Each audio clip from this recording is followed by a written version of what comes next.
Hello, everyone. Welcome. I am Courtney Cameron, the artist behind Not by Sight Art and Illustration, and I want to add my voice to those who have already welcomed you to the Summer Workshop Retreat 2021.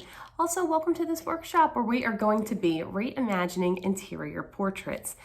Now, from what I can tell, this isn't super scientific, but there seem to be two main areas of objections when it comes to interior portraits.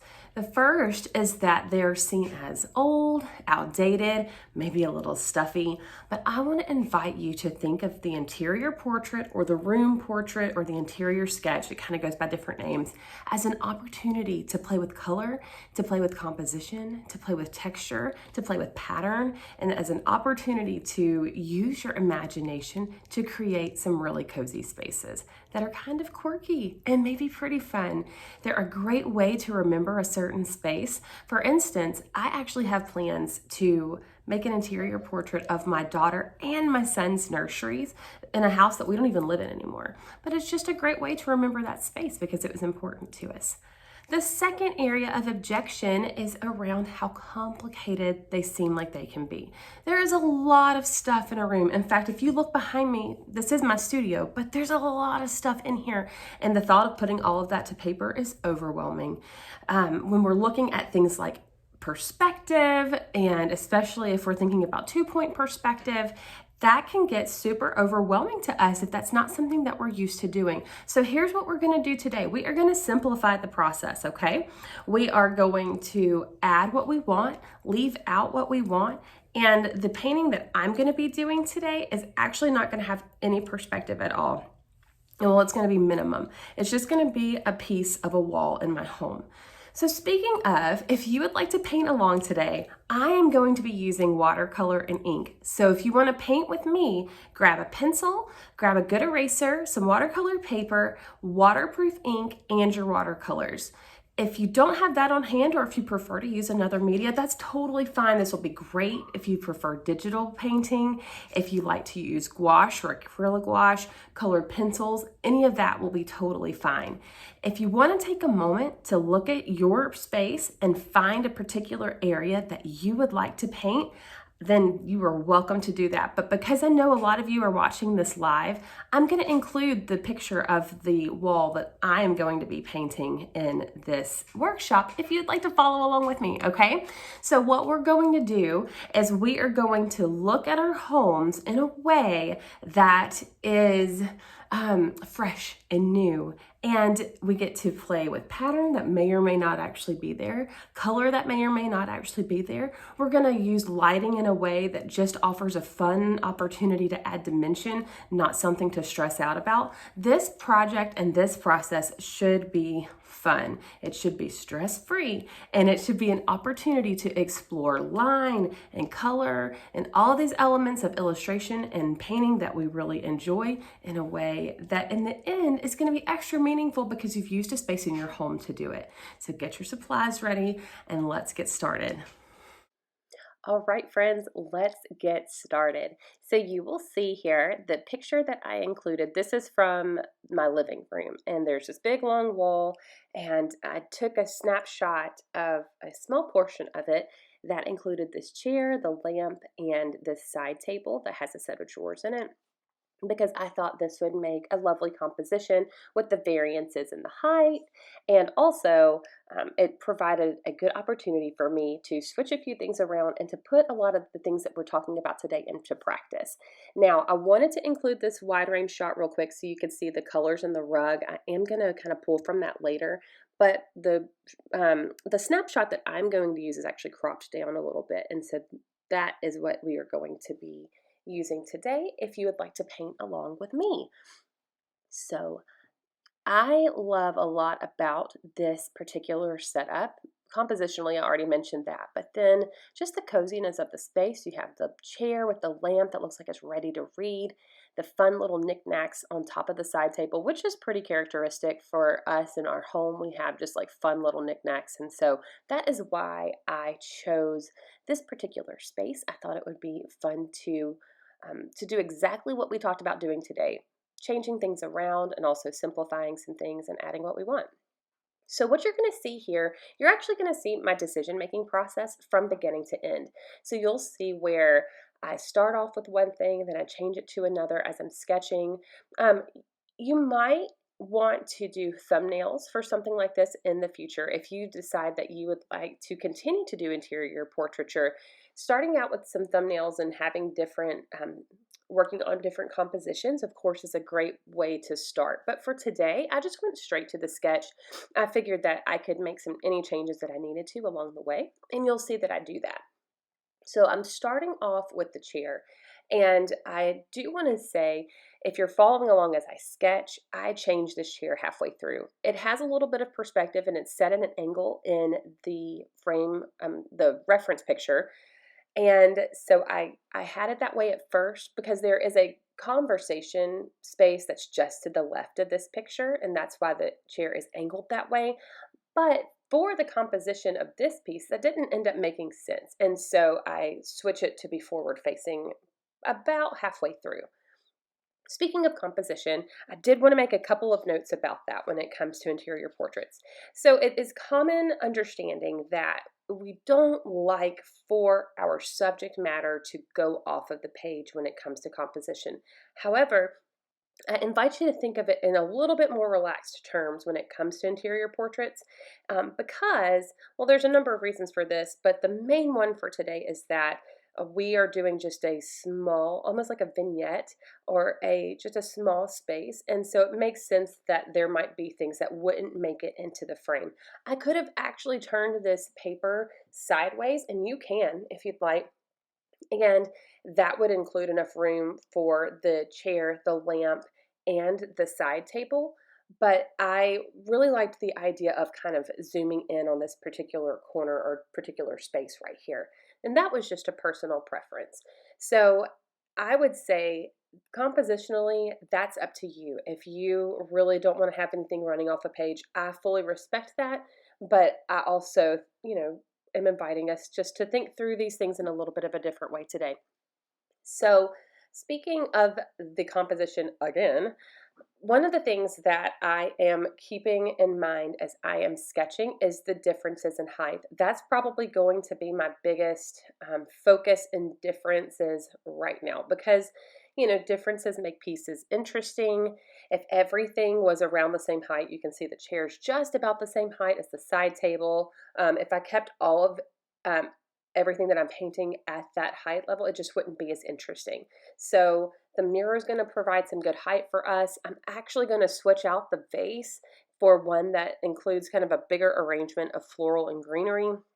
And that's kind of a nod to my children who love to pick flowers and pick leaves and pick sticks and anything they can find outside for me to put in a vase inside. Now, the arrangement that I'm going to be putting in this picture is a bit more grand, but it's just a nod to something that is meaningful to us and to me. So they're usually picking wildflowers and small stems, but this piece is gonna have a little bit more height. So you'll see that I am actually adding a table over to the other side of the chair. I have a table that is similar to that in my home. It's not in this frame. In fact, it's not even in this room, but I wanted to add it to this piece because I wanted to put a plant on the table. I really enjoy including things like books and plants. I really like to put cats in my pieces too. But since we don't actually have a pet, I left the cat out of this piece. But my other works that I do, especially works that I do for fun, I like to include a little kitty sleeping somewhere. I will say, if you're inclined to do that, that chair is super cozy and looks like it is ready for a cat to curl up and take a nap. So I am adding the table and the plant. I've already added that stack of books in between the chair and the side table. Again, books just make a place more homey. I think just the adding of the things that feel cozy to me, the plants, like I said, the books, like that's going to come back and really add a lot of specialness to this piece whenever we start painting.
Okay, y'all, now it is time for ink.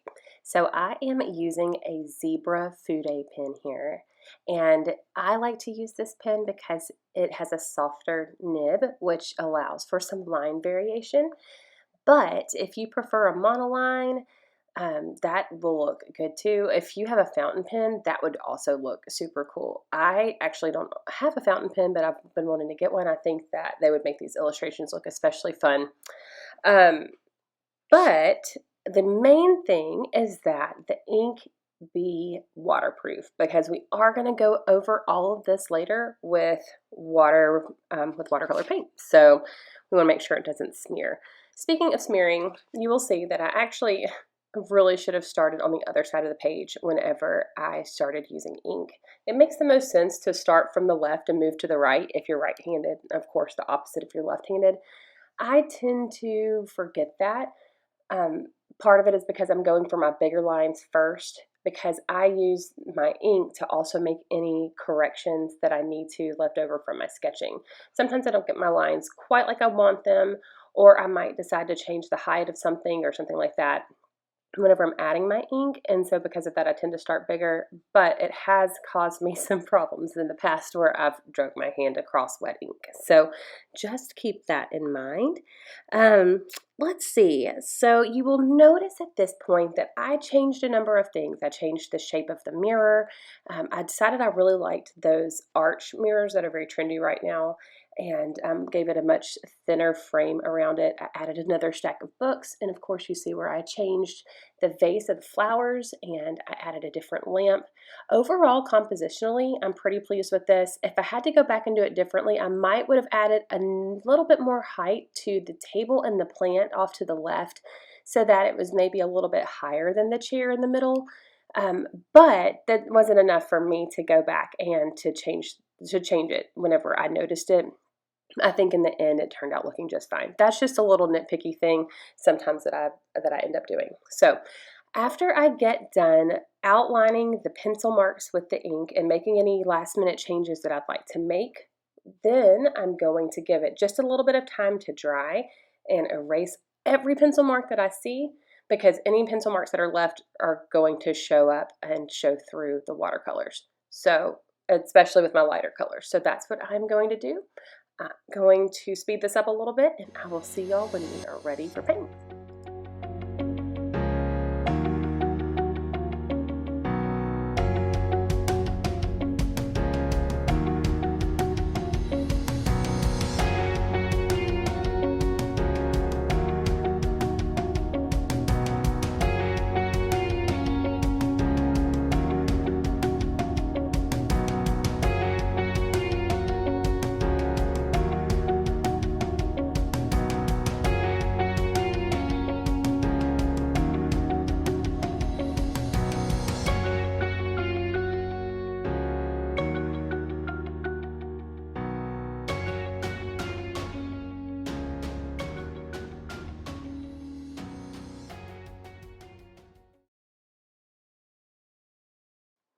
Okay, so we have arrived at the time to paint, and you will see that I have mixed up a few colors based on, I actually based most of these colors off of the reference picture. I went ahead and mixed them up in my ceramic palette, or I think it's a porcelain palette, so that I'm not constantly reaching out and trying to remix paint um, over on my palette off in the frame. So you'll also see I lost a little bit of footage there too. It's because my phone had an Amber Alert and I didn't realize it, and so I actually lost the footage for painting the wall color and the chair color. But it was pretty straightforward as far as just putting down a light wash. I left a little bit of white. It's, leaving some white spots can help give a looseness to your painting if that's the look that you're going for. And so I have really been trying to keep this whole piece kind of just fun and loose, not too stuffy. Looking back to, as I'm watching myself paint, I probably would have added a couple of frames with some photos or some artwork on the wall above the chair too. And that would have been a cute idea to add, and added a little bit of layering to this piece as well. So if you haven't started painting and you want to add something like that, that'd be a fun thing to do. But I am just going through here. I am adding just a light wash to cover the big areas. I'm using my biggest brush. I think I'm using a size 10 here. And I am using the Pigeon Letters watercolor brushes, which of course are wonderful. They have a great snap and are just a joy to use. So I did give a little bit of thought to my color palette, and you know, if you work very intuitively with color easily, I think that's really great. There are sometimes when I do and sometimes when I don't. I'm kind of hit or miss. And so for today, I wanted to give some thought to the types of colors that I'm going to use. And I did largely base the palette off of what we see here in this reference picture, but I did add an Indian Throne blue over there to the right. You can see it in the palette. I added a smidge of Payne's Gray to it to kind of neutralize it just a little bit, because I wanted to keep a bit of a warmer palette here. And as you're picking out your colors, you might just keep in mind that if you're going for a cozy feel, warmer colors do make things appear more cozy. And I'm sure there are a number of reasons for that. The one that comes to mind first, though, is that when you use your warmer colors, it evokes a sense of light.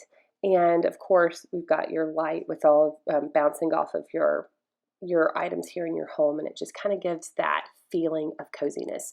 You'll also see as I am painting that if I need another color, if I need more of an orange color, if I need more of a purple color, which I'll use a little bit of in a little bit, you'll see that I'm mixing the colors that I've already mixed up. And that is because I want to have as harmonious of a color palette as I can.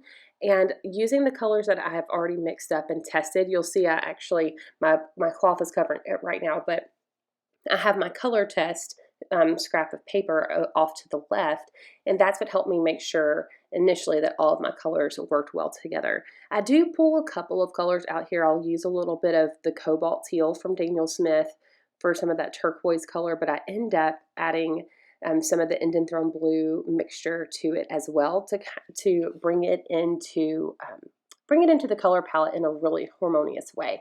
So I'm just going to continue getting my initial color down. I eventually do switch to the size 6 brush, and you will see that I start making color choices outside of what was really present on the reference photo. So in a few minutes, I'll take that down because I don't think we're going to need that anymore, because at this point, we're working from a color palette that we have chosen based on our preferences. A couple of things that you'll note as well, that whenever I do paint the vase, I go for something completely different. I love the chinoiserie look, and so I kind of gave a nod to that with this vase, although it's not quite as formal or ornate as those types of vases usually end up looking. But the only thing that I really keep close to what the original is the chair. I liked the green of the chair, which is so funny because when I first did this, I thought that would be the thing that I would change, would be the chair. But I ended up keeping it the same. I loved that pop of dark green, which is a mixture of perylene green and a deep sap green, if you're wondering what I mixed.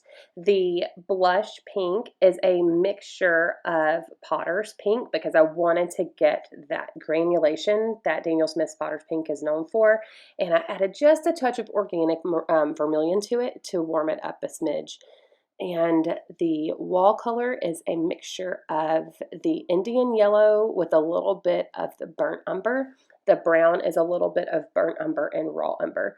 So which I end up using a little bit more burnt umber as we get closer to time. So if you're interested in what I use to mix up the different colors, those are the colors that I use. And I'm going to speed this up a little bit and we'll come back and talk about details in a little bit more detail. A real quick note, I'm also already giving a bit of thought to where I want my light to hit. In my mind, my palette is kind of my source of light, so that I know that that is where the light is shining in. And I'm keeping that in mind already as I paint, though I will go back and really work on that whenever I do details. Also, because the vase itself, besides the blue paint that's going to go on top, is white, I wanted to give a brief note about painting things white in case that's what you'd like to use. Whenever you're painting white, You actually end up using a lot of other colors. I think it depends on personal preference for people and what they like to use, but I like to use a little bit of desaturated purple for shadows, adding a little bit of desaturated green in the very depth of the shadows, and then a little bit of desaturated yellow to add on the side of it that is going to be reflecting the light, especially for a piece like this where the yellow mirrors those warmer colors. So I wanted to give a note about the white, give a note about the details, and also let you know too, I am not overthinking the flowers for this arrangement. So you may look at it and think, oh no, that's not how floral arrangements go. And it's probably true, but I'm really just wanting some color up there. I'm wanting a little bit of variance in our shapes and in my line. And so I'm really just kind of putting some color down that I'm not going to be too fussy about, because that's the name of the game with this piece, right?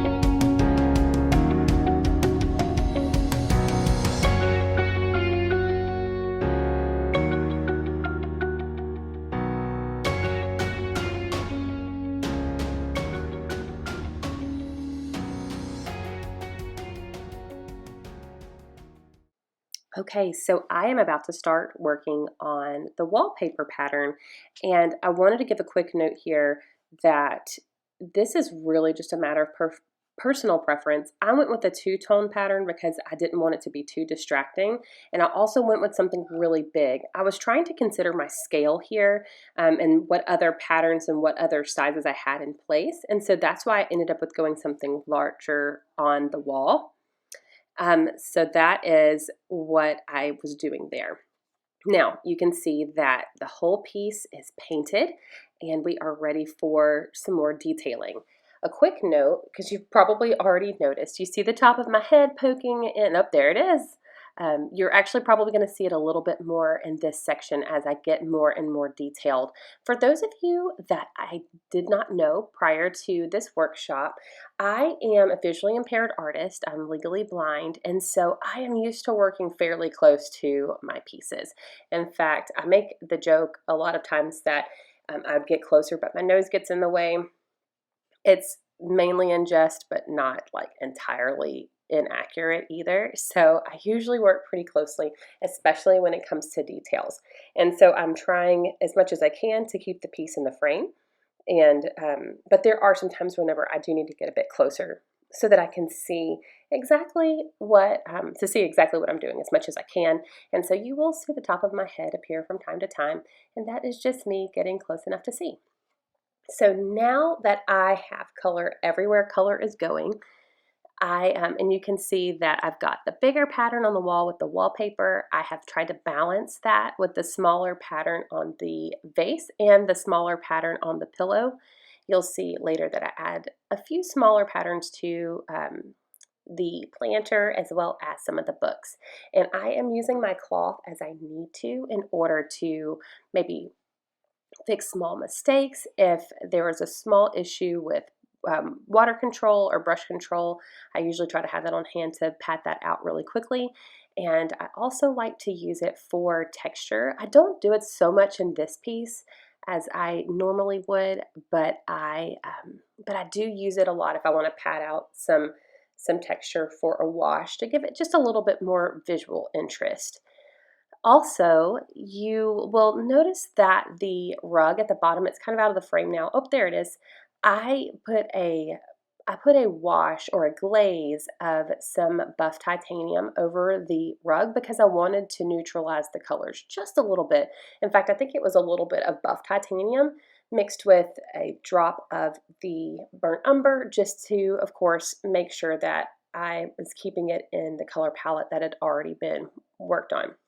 You'll see that I put that across the rug. I actually went and put a little bit of a glaze on top of the set of drawers as well on the side table.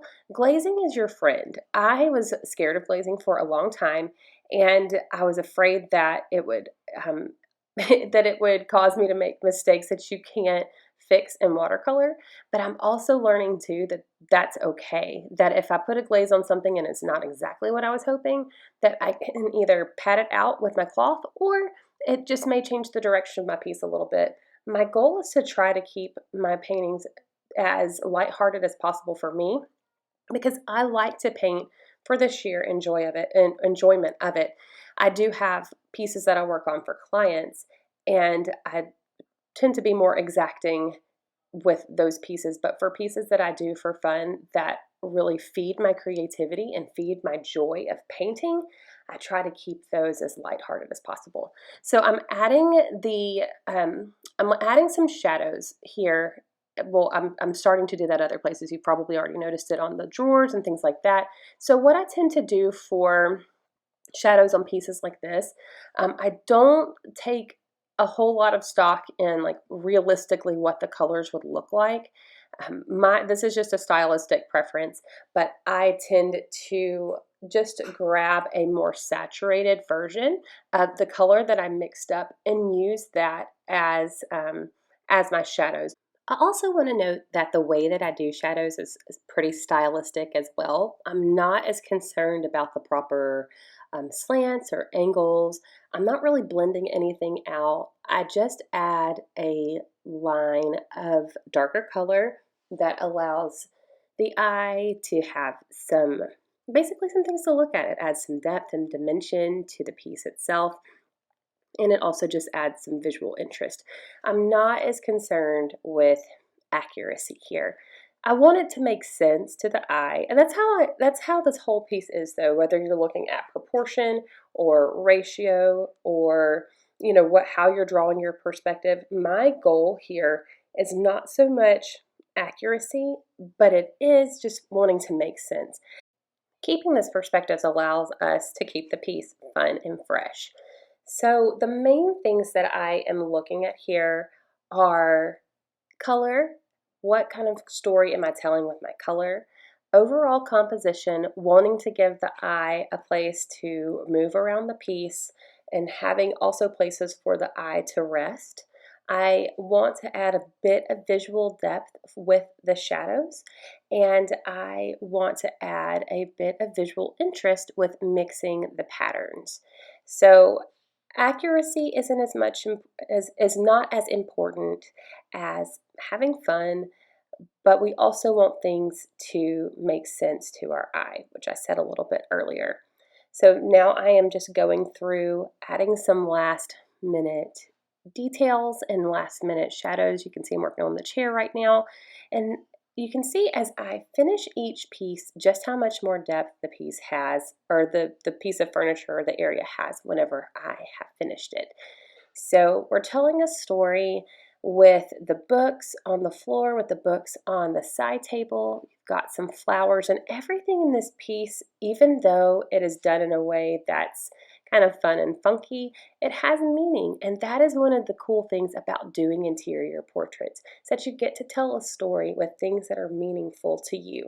Even if that meaning isn't necessarily an object, but it's in a pattern, or it's in the colors that you choose. There's so many different ways as artists that we choose to tell our stories, and we have the freedom to be able to do so, especially whenever we look at the home around us and use that as our greatest source of inspiration. So as I finish up here, you'll notice that I grabbed my pen at the last minute, and there I add just a few more pattern details. I add a few things that I didn't think that I would be able to do with very much accuracy with the tip of my watercolor brush. But I wanted to give the eye just a little bit more to look at with this piece as I finished the piece overall. So that is really about it with this particular piece. I hope that this has made sense. I hope that you were able to learn a thing or two, but more than that, I hope you were able to sit back and enjoy yourself, have some fun with your watercolors or whatever media that you chose to use. And I hope that this has inspired you to consider looking at your own home, thinking through the spaces that that might have just a little bit of inspiration for you, and maybe reimagining them in a way that you can practice these skills and create these fun pieces.